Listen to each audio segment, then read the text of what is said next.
Hello friends, welcome back to my channel Urvashi Fashion House. तो कैसे हैं आप सब? आई होप आप लोग स्वस्थ होंगे, मस्त होंगे, मुस्कुरा रहे होंगे। इसके फर्स्ट पार्ट में मैंने आपको बताया था कि ब्राइडल ब्लाउज़ की कटिंग किस प्रकार करनी है, तो इस वाले पार्ट में मैं बताऊंगी कि ब्राइडल ब्लाउज़ को किस प्रकार से सिलना है। तो चलिए वीडियो को स्टार्ट करते हैं। तो देखिए, सबसे पहले फ्रंट पार्ट, और ये वाला हमारा फ्रंट पार्ट है। फ्रंट पार्ट को हमने साइड में रख दिया, बैक पार्ट को भी साइड में रख दिया। सबसे पहले हमें स्लीव्स कंप्लीट करना होती है, क्योंकि स्लीव्स में ज़्यादा काम नहीं होता, इस वजह से हम सबसे पहले स्लीव्स कंप्लीट करके उसको साइड में रख लेते हैं। तो देखिए, स्लीव्स कंप्लीट करने के लिए नीचे हमें एक सिलाई चलाकर और उसको पलट लेना पड़ता है। पलट लेने के बाद ऊपर जो है उस कच्ची सिलाई का चलाकर उसको अटैच कर लेना पड़ता है। बस इसके अलावा स्लीव्स में और कुछ काम होता नहीं है, इस वजह से हम सबसे पहले स्लीव्स को अटैच करते हैं। देखिए, इस तरीके से मैंने नीचे से पलट लिया है। पलटने के बाद हम एक सिलाई चला लेंगे उसमें पतली सी, और उसके बाद ऊपर से जो है वहाँ पर हमें मोटी सिलाई लगाकर उसको अटैच कर लेना है। तो देखिए, एक साइड पर हम फ्रंट पार्ट का निशान लगाएंगे, एक पार्ट पर हम बैक पार्ट का निशान लगाएंगे। जो फ्रंट वाला पार्ट होता है उसमें हमें थोड़ी सी गहराई देनी होती है, क्योंकि आगे का जो पार्ट होता है वो थोड़ा सा घुसा हुआ होता है, इसलिए हम आगे का जो पार्ट है उसमें हम थोड़ा सा गहराई दे के कट करते हैं। तो पहले मैंने सिलाई चला ली, उसके बाद हम कट कर लेंगे। आ जाते हैं नेक्स्ट पार्ट पर। तो नेक्स्ट पार्ट है हमारा बैक वाला पार्ट। तो बैक वाले पार्ट में भी हम नीचे से सिलाई लगाकर ब्लाउज़ को जो है उसको पलट लेंगे। मोटी सिलाई लगाकर इस प्रकार ब्लाउज़ को पलट लिया है। तो देखिए, ये मैंने पतला वाला अस्तर यूज़ किया, क्योंकि जो ब्राइडल ब्लाउज़ जो होता है वो बहुत मोटा होता है, इसलिए उसमें पतला अस्तर यूज़ करते हैं। देखिए, नीचे से मोड़ने के बाद जो आर्म होल वाला आस्तीन वाला साइड होता है वहाँ पर हमने कच्ची सिलाई लगाकर उसको अटैच कर लिया। उसके बाद देखिए, गले में वर्क जो है वो 7 इंच पर वर्क दिया हुआ है, तो इस वजह से हमें उतना ही डीप काटना है। इससे ज़्यादा डीप हम काटेंगे तो उसका वर्क चला जाता है, इसलिए हमने इतना ही डीप काटा है। उसके बाद उसको थोड़ा थोड़ा सा छाँट करके उसको एक सा कर लेंगे। उसके बाद नीचे से हमें आधे इंच की प्लेट देनी है, 5 इंच लंबी और आधे इंच चौड़ी हमें प्लेट दे देनी है। 2 प्लेट्स देनी है।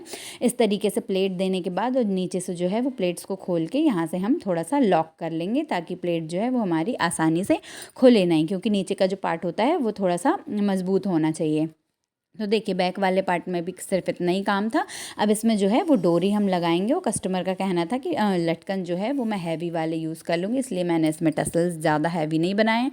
और जो बैक वाला पार्ट है उसमें हमें बनाना है हुक। तो देखिए, एक साइड पर हम बनाएंगे आई और एक साइड पर हुक बनाएंगे। तो आपको जो दिख पा रहा है, तो राइट वाले साइड पर हमें बनाना है क्या कहते हैं, हुक वाला साइड, और लेफ़्ट वाले साइड पे हम बनाते हैं आई वाला साइड। तो देखिए, सबसे पहले ये वाला पार्ट जो है उसमें हम मोड़ करके इस तरीके से और हुक वाला पट्टी बना लेंगे। 2 अस्तर की पट्टी हमने लगा के उसको इस तरीके से पलट के 2 सिलाई चला लेंगे। और दूसरे वाले साइड हमें बनाना है आई की पट्टी। तो आई की पट्टी भी मैंने इस तरीके से बना लिया। आई होप आप लोगों को आई की पट्टी बनाना वो आती ही होगी। कपड़ा जो है वो पीछे से पलट कर उसको आगे से फोल्ड करके मोड़ लेते हैं, तो इस प्रकार आई की पट्टी बन जाती है। और देखिए, इसके ऊपर एक सा रख कर हमें सेट कर लेना पड़ता है कि जो वर्क है वो बिल्कुल सही स्थान पर आ रहा है कि नहीं। अगर ऊपर नीचे आ रहा है तो उसको थोड़ा सा सही करना पड़ता है। अब देखिए, ये जो बॉर्डर है वो कटिंग करते टाइम आपको याद होगा मैंने निकाल के अलग कर ली थी, क्योंकि जो हाइट है ब्लाउज़ की वो थोड़ी सी छोटी थी और इसको लेने के साथ ब्लाउज़ लंबा हो रहा था, इसलिए मैंने आपको बताया था कि ये जो पट्टी है वो मैं अलग से लेस के जैसी यूज़ करूँगी। तो देखिए, यहाँ पर ये टक्स के लिए थोड़ा सा स्पेस दिया होता है वर्क में। तो देखिए, टक्स वगैरह तो अगर हम डायरेक्ट कट करके बनाते तो यहाँ से आ जाता टक्स, लेकिन ये पट्टी हम अलग से लगा रहे हैं, इस वजह से यहाँ से जो इतना पार्ट है वो मैंने मोड़ लिया है। और मोड़ने के बाद इसको लेस की तरह नीचे से अटैच कर लेना है। देख सकते हैं आप किस तरीके से मैंने मोड़ते हुए इसको अटैच कर लिया है। तो पीछे वाले पार्ट में भी सिर्फ इतना ही काम रहता है हमारा। तो इस तरीके से पीछे वाला जो पार्ट है ब्लाउज़ का वो भी हमारा रेडी हो जाता है। ब्लाउज़ की पट्टी जो है वो जो ब्लाउज़ है उसका जो कपड़ा होता है वो बहुत मोटा होता है, तो इस वजह से आप थोड़ा सा एक्स्ट्रा कपड़ा निकाल के जितना ज़रूरत है उतनी ही पट्टी मोड़े, नहीं तो वो नीचे से बहुत मोटा हो जाता है, तो वो बहुत अजीब सा पुटरा जैसा लगता है गाइस। तो इस वजह से आपको इस बात का ध्यान रखना होगा। तो देखिए, दोनों बॉर्डर जो हैं वो एकदम सेम स्थान पर आ रही हैं अपनी। आप देख सकते हैं किस तरीके से जो बॉर्डर है वो एकदम फिक्स आ रही है। तो बैक वाला पार्ट हमारा रेडी है, इसको हम साइड कर लेते हैं। इसके बाद आता है हमारा फ्रंट वाला पार्ट। तो देखिए फ्रेंड, इसके बाद आता है फ्रंट वाला पार्ट। तो फ्रंट वाले पार्ट के लिए हमने देखिए फ्रंट वाला जो पीस है वो ले लिया है, और इस तरीके से मैंने जो उसमें निशान लगाकर उसको रेडी कर लिया है बिल्कुल फिक्स तरीके से।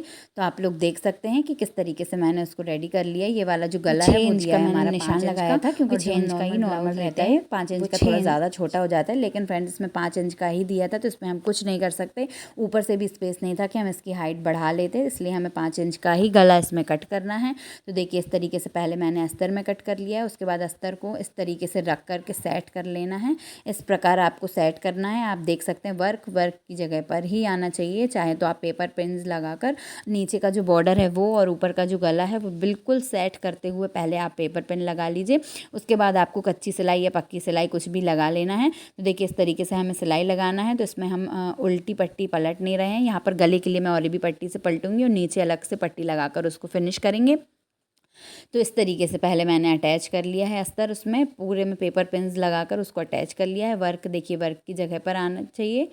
इस तरीके से मैंने इसमें पिन्स लगा लिए हैं। पिन्स लगाने के बाद आप इसमें सिलाई चलाएं। और दूसरी बात ये कि वेलवेट का जो कपड़ा होता है वो खिसकता बहुत है, इस वजह से आपको पिन लगाना बहुत ज़रूरी है। अगर आप बिना पिन लगाए अगर आप बनाएंगे तो जो कपड़ा है वो इधर उधर खिसक जाएगा और उसका जो पैटर्न है वो थोड़ा सा डिस्टर्ब हो जाता है, इसलिए पिन लगाना बहुत ज़रूरी है। पिन लगाने के बाद सब तरफ मैंने कच्ची सिलाई कर ली है।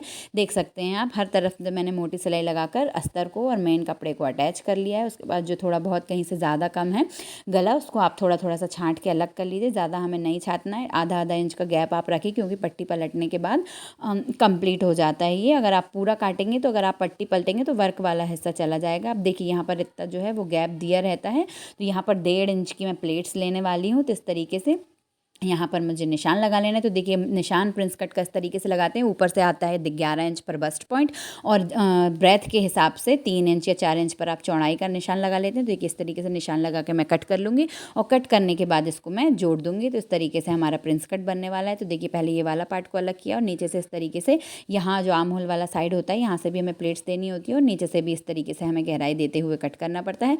तो इस तरीके से हमने जो है प्रिंस कट की कटिंग कर ली है। उसके बाद यहाँ पर जो जॉइंट रहता है उसमें भी हम एक मोटी सिलाई चला लेंगे, ताकि हमारे पीस जो हैं वो बिल्कुल भी इधर उधर ना हो। क्योंकि अगर हम सिलाई नहीं चलाते हैं तो जोड़ते टाइम जो वर्क है वो थोड़ा सा डिस्टर्ब इधर उधर हो जाता है और फिनिशिंग गड़बड़ा जाती है। इस वजह से मैंने कच्ची सिलाई चलाने के बाद नीचे से उसको परफेक्ट बारीक सिलाई लगाकर जॉइंट कर लिया है। तो देखिए पहले इसमें भी आप पेपर पिन लगा के आप देख लीजिए कि आपका जो पैटर्न है वो बिल्कुल परफेक्ट आ रहा है कि नहीं। उसके बाद हम इसमें बारीक सिलाई चला लेंगे, एक एकदम साइड में और एक आधा इंच दूर पे। उसके बाद लास्ट में इसमें मैं इंटरलॉक कर लूँगी। अभी फ़िलहाल मैं इतना आपको बता दे रही हूँ, इसमें लास्ट में मैंने इंटरलॉक कर लिया था, नहीं तो वो बड़ा इनकम्प्लीट सा लगता है। और इस तरीके से देखिए फाइनल लुक हमारा इस तरीके से आ रहा है। गहराई भी कितनी सुंदर आ रही है। और नीचे से हमें लगाना है अस्तर की पट्टी, जिसकी फिनिशिंग बहुत अच्छी आती है। अगर आप डायरेक्ट कपड़ा पलटते हैं तो उसकी फिनिशिंग इतनी सुंदर नहीं आती जितनी आप अस्तर की पट्टी लगाकर उसको कंप्लीट करते हैं तो आती है। तो देखिए इस तरीके से मैंने 1.5 इंच की जो अस्तर की पट्टी है वो काट के यहाँ से एक मोटी सिलाई लगा के उसको पलट के उसके ऊपर बारीक सिलाई चलाकर इस तरीके से उसको कंप्लीट कर लिया है। कंप्लीट करने के बाद पीस को पलट कर यहाँ पर एक सिलाई चला लेना है। तो इस पट्टी का लगाने का मतलब ये होता है जब हम ब्लाउज़ पहनते हैं कि तो ये जो पट्टी है वो एकदम फिक्स हमारी वेस्ट पे आ जाती है और कप साइज़ की जगह पर आता है। तो फिटिंग बहुत सुंदर आती है फ्रेंड्स। तो देखिए इस तरीके से फिर मैंने शोल्डर्स जॉइंट कर दिए। शोल्डर्स जो है वो थोड़ी गिरा के हमें जॉइंट करना है, अंदर की तरफ गहराई देते हुए जॉइंट्स करना है। तो देखिए सारे पार्ट्स हमारे रेडी हैं।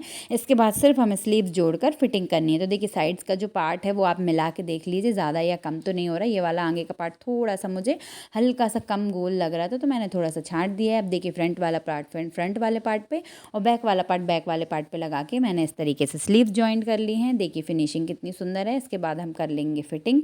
तो देखिए फिटिंग करने से पहले सबसे पहले हमें और भी पट्टीज़ काट कर उसको गले को कंप्लीट करना है। तो देखिए इस तरीके से मैंने 1.5 इंच की और भी पट्टी काट ली है। अस्तर में से पट्टियाँ काट के उसको इस तरीके से टेढ़ा टेढ़ा जोड़ करके उसको डबल करके ऊपर से एक सिलाई चला लेना है और एक सिलाई चलाने के बाद उसको पलट के एक सिलाई चला लेना है। उसके बाद बीच बीच में हमें कट करना है। कट करना बहुत ज़रूरी होता है फ्रेंड्स, अगर आप कट नहीं करेंगे तो आपके नेक में फिनिशिंग बिल्कुल भी नहीं आएगी।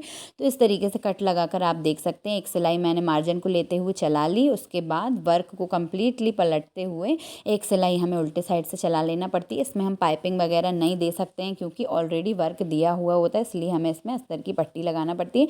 फिनिशिंग देखिए आप कितनी सुंदर आ रही है। आप देख ही सकते हैं किस तरीके से वर्क वगैरह जो है वो साइड की जो फिटिंग है उसके लिए हमें साइड का पार्ट नाप के और इस तरीके से पहले सीधे साइड पर चोर सिलाई करके और पीछे साइड से इस तरीके से मैंने फिटिंग दे दी है।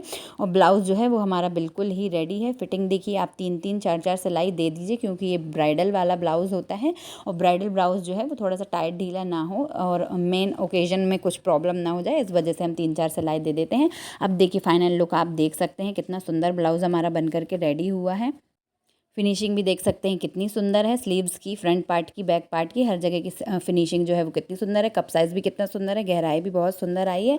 तो ये वाला वीडियो आपको कैसा लगा कमेंट में ज़रूर बताइएगा। वीडियो पसंद आया हो तो लाइक कीजिएगा, चैनल पर नए हैं तो चैनल को सब्सक्राइब कीजिएगा। तो फ्रेंड्स, तो इस वीडियो में बस इतना ही, मिलते हैं नेक्स्ट वीडियो में। तब तक के लिए बाय बाय, टेक केयर, जय माता की। और अगर कुछ भी क्वेरीज हो आपकी तो आप कमेंट्स करके ज़रूर पूछिएगा फ्रेंड्स। तो take care and bye bye.